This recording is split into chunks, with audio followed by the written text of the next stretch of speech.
202.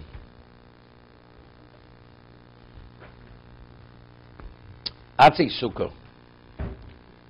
The wood of the Sukkah, the walls, the schach. We'll see the decorations. Discuss. That was spoken about the walls of the Sukkah. Asurim koshmonos yimei achag. It's forbidden even on Shmini Atzeres. Shmini Atzeres, one has no obligation in the Sukkah. If the whole idea, as we're discussing now, is during Sukkos, or this concept of Huktzal mitzvah, it was designated for a mitzvah, so why in Shmini Atzeres? What's the reason?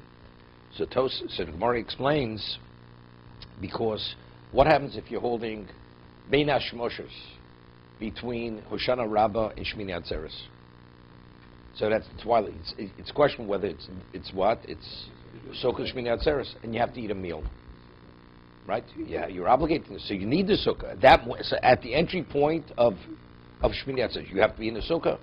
So since you need the Sukkah for that moment, therefore, it's considered Huktzal, it's designated for the mitzvah. So once it's designated at the beginning of the day for the mitzvah, for the rest of the day it's off limits. Even though, when Seisach Chovim comes, definitely it's not Sukkahs any longer. It doesn't make a difference. But since at the entry point, when actually Shmini Atzeres did begin, you couldn't use it for anything else. It was designated for the mitzvah, therefore it's off limits for the rest of the day. That's the understanding. So it's muktzah. No, whatever it is, whatever Bein HaShmoshes is. But you don't know when. It doesn't make a difference, even though it's a moment. But at that moment, if you'd want to eat, you have to be eating in the sukkah. At that moment, you're swallowing. You have to be in the sukkah.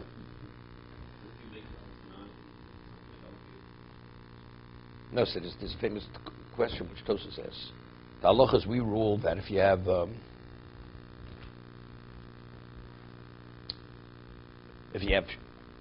Yom Tiv going into Shabbos, a two-day Yom Tiv. So we say if an egg is laid on the first day Yom Tiv, you permit it on the second day Yom Tiv. Why you permit it on the second day Yom Tiv? Of course, we say because it's only one day. If it was laid on the first day, it was chol, right? The second day, that. So Tosas asks a question, but let's say the first day was Yom Tiv, right? Let's say the first day was Yom Tiv, and was chol. Let's say the first day was chol. Was laid on the weekday, and then the second day Yom Tiv is Yom Tiv. At the entry point of Yom Tiv, right, when Yom Tiv began, were you permitted to eat this egg? No, you weren't permitted to. No, but you're not sure exactly. I forgot what Tosa says. Tosa says a question. Maybe you're going from Yom Tiv, it was late on Yom Tiv, and now you're going to Shabbos. Maybe you're going from Yom to Shabbos or Shabbos to Yom Tiv. It was later one day, and over there, so the halacha is, you're permitted to eat it the next day. Why permitted to eat the next day? Because the day itself, it has to be, it's no lab. But good, so it was muktzah the previous day, it's not muktzah the next day, right?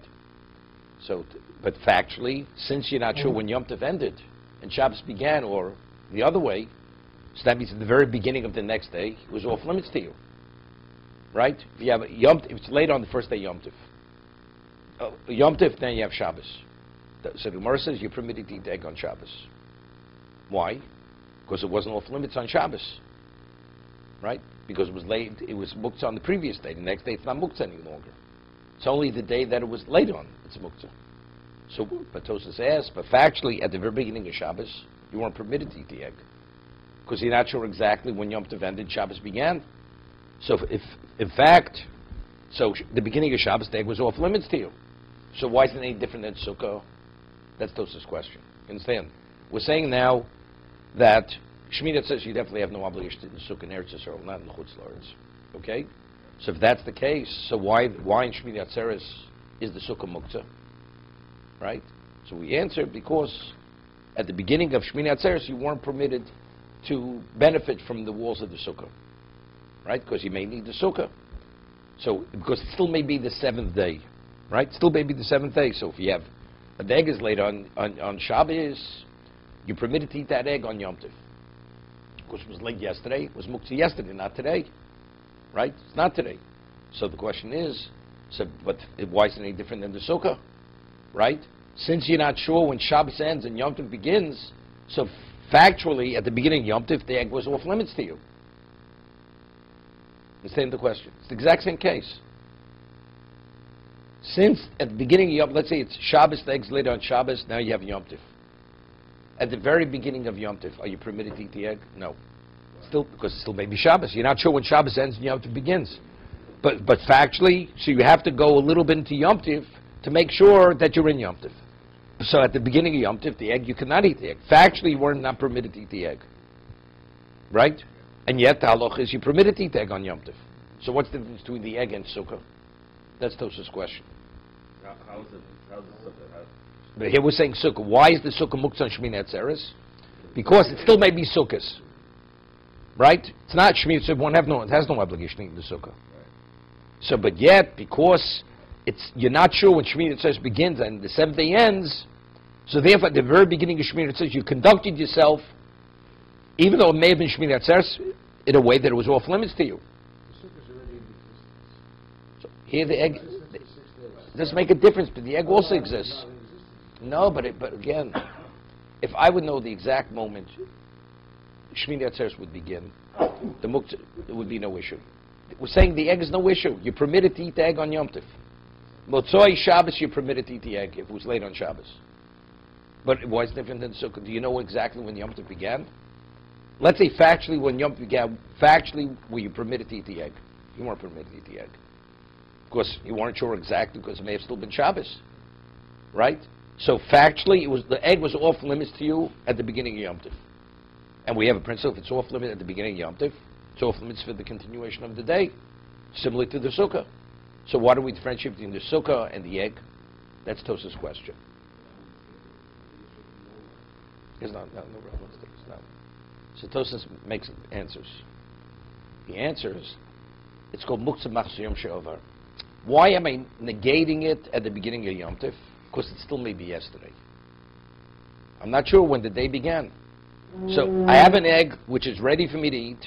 Why can't I eat it? Because I'm not sure when the day ends. So it's just off limits to me. Over here, by the Sukkah, it's more than that. If a meal would arise, I want to eat a meal during that twilight period. Factually, I need the Sukkah. There, I have to utilize the Sukkah. You don't eat the egg. The egg is just, I have to stay away from the egg. So I'm not sure. So here, why am I not using it at the beginning of Yom Tov? Because I'm not sure, it still may be yesterday. It still may be yesterday. But here, practically, I need the Sukkah. So I want the Sukkah because I have to use the Sukkah. Right? So even though it may be the day before, but because it's a question of the availability of the Sukkah, I need the Sukkah available to me. I don't want to dismantle it. Because it's necessary for this moment. Not only because you can't dismantle it. You can't see, not being able to dismantle it because of yesterday. So there's no, I negate it from any other usage because I actually need its usage now. But the egg, it's not a question of usage. Even though it's not Doraisa. It's in the Sukkah during the last. Sure, no, what are you talking about? I thought it's only. No, if I want to eat, if theoretically I would want to eat, I have to eat in the Sukkah. It's a Doraisa. Of course it's a Doraisa. Only the first night of that. No, first time whether you want to eat or not, you have to eat it kazayis. Right. But the other days, if you choose not to eat, you don't have to eat in the Sukkah. Right. But if you do want, we're talking about if you do want to eat, you need a Sukkah. You need a Sukkah. That's a Doraisa, that's not a rabbinic law. You need a Sukkah. That's how Tosas differentiates between the two cases. So that's the reason. Atzei Sukkah Asurim Kol Shmonis Yom Yoyach, even Eretz Yisrael. Right? Where they don't sit in the Sukkah on Shmini Atzeres. Right? There's no difference in Hasidim and non-Hasidim, Misnagdim. Eretz Yisrael, nobody sits in the Sukkah, if you're right, on Shmini Atzeres. And when we say Atzi Sukkah, Bein Atzi Defanos, Bein Atzi Schach, whether it's the walls or it's the Schach, whatever comprises the Sukkah, it's off limits. Ta'afilu kisim lachis boshinavos, it's Gemara. If you want to break off even let's say a splinter would fall off the wall, to use it to clean your teeth as a splinter, you're not, I think in modern Hebrew, how do you say a splinter? Toothpick. Kisim. That's what they call it. It means a splinter. Wait, we didn't get. Ve'ne'osan mehen l'dover acher. It cannot be utilized for anything other than the sukkah itself. Kol shmanas yomim for 8 days. V'mnei shem shvi shelo hashvi kulo hasukkah muktzah ad bein hashmoshus. V'hol v'huktzah bein hashmoshus shel shvi huktzah chol yom. Ad means ad v'ad b'chlal. Since during the twilight period, that complete period, it's off limits, right? So once it's muktzah at the entry point, it's muktzah for the continuation of the 8th day, right? That's the concept. That's a Sfeika Yoma. Yes, that's there's. We said without bracha. Nobody sits in the sukkah. Shmini, of course not. There's no Sfeika Yoma there. It's just wrong. I mean, there's a whole question. Hasidim, they make kiddush in the sukkah and then they go out, right? Whatever they do. I mean, but the Gemara says you sit, but you don't say. One doesn't say a bracha. So how do they reconcile with the Gemara? It's difficult. The way they conduct themselves. See, normally, even with a Sfeika Yom, we say a bracha. Right? You have 2 days Yom Tif. You say a bracha, you say Kiddush, right? You say Kiddush. So you say Sfeika Yom doesn't absolve you of brachas. The reason is because it's what we call Takti T'Sasri. Because there's a contradiction. You say Yom HaShmini, Yom Chag HaShmini Hazeh, and you say Leisha B'Sukkah. It's like an open contradiction. Is it Shmini Atzeres or is it Sukkos? So because we acknowledge it's Shmini Atzeres, that's why we don't say the bracha. We don't say Leisha B'Sukkah for that reason. But if we wouldn't acknowledge it that, then you would say Leisha B'Sukkah, even on Shmini Atzeres, because it's no different than a 2-day Yom Tov. So the Gemara says, but it's a question. Why don't we say some brachas lo'akim? Factually, right? Factually, it's a question, and when it comes to bracha, we always say some brachas lo'akim. Why don't we say it? So the Gemara says, it's Gemara Beya, because if you wouldn't say Kiddush, you know what people are going to say? Evidently, it's not Yom Tov. So if it's not Yom Tov, are they going to respect the day? They'll treat it like an ordinary day. So to give it its value as a Yom Tov, it should be dealt with respectfully. Therefore, we say the Kiddush for that reason. So it's an exception. This is an exception to the rule. No, with a bracha. No, I'm not talking Shmini Atzeres. Not talking Shmini Atzeres. I'm talking about a 2-day Yom Tov. A 2-day Yom Tov. What do you say Kiddush on the 2nd day Yom Tov? No, it said Moses because it was Alzalinabu, because you won't treat it respectfully. You won't acknowledge it as a Yom Tov. No, I understand that. No, I understand that.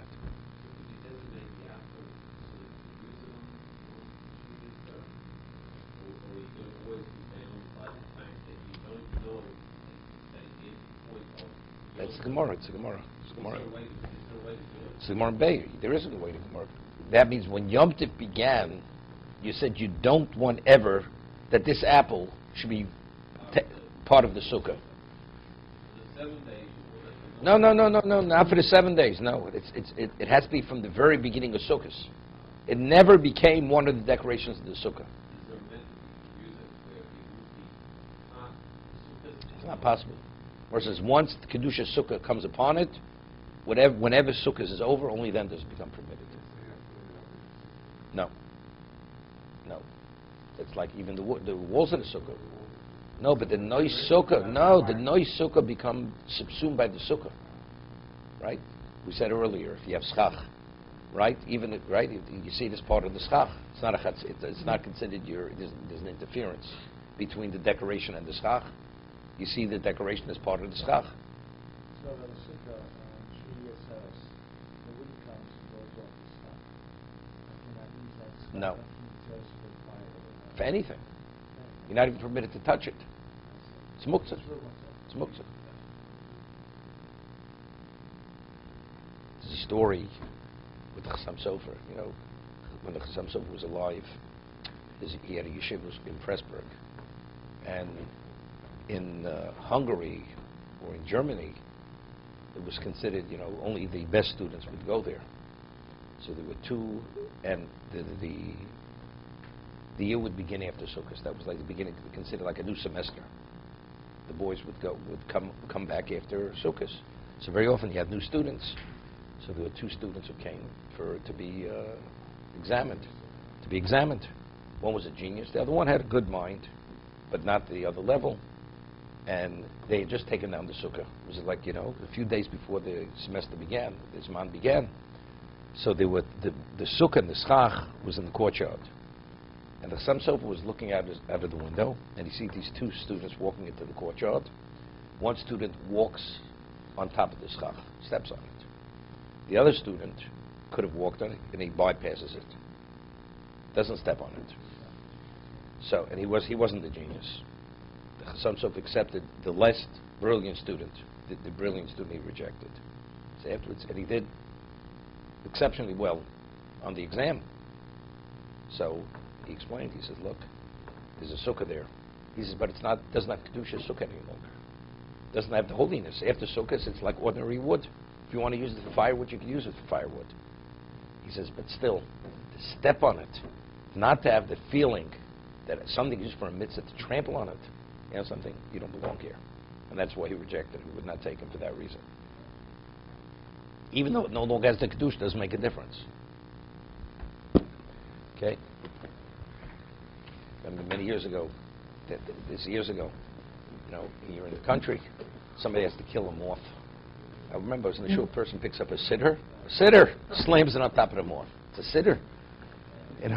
Use a siddur thing. It's not a fly swatter, or it's not a regular newspaper or a magazine. It's not that you're allergic to the bee, it's a bee sting and you're afraid you're going to have an allergic reaction over here. It's because nefesh. Okay? Different world. There's certain sensitivities people had, some people did have, some today they don't, and others they didn't have.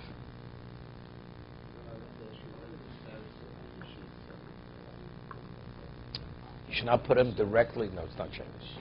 No, that's why you won't find a Hebrew word there, for that reason. It's interesting, there's a magazine.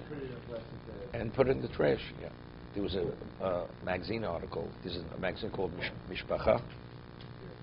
You get it, Alec.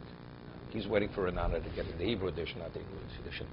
So they had an article a week ago on shuls in Europe. So I didn't see it. My son pointed it out to me. I don't subscribe to the magazine, but in one of the shuls, all that's left is just the upper part of the building, because it was converted, was sold maybe 100 years ago to be used in there. And they're careful with this magazine. And if you look very closely, you could still see Yud Kei Vav Kei on top of the building. It's very faded, but if you look closely, it's Shemus. It's Yud Kei Vav Kei. You're asking about Shemus. So the next week, in the next edition, they said last week's that page should be put into Shemus. The magazine. You don't put the whole magazine. You tear out that page. It's Yud Kei Vav Kei. You put that into Shemus. The building itself. What do you do with the building? That's not you. That's in Europe. Some goy owns, whatever it is. A non-Jew owns it. They use it as a warehouse today. Whatever it's used for.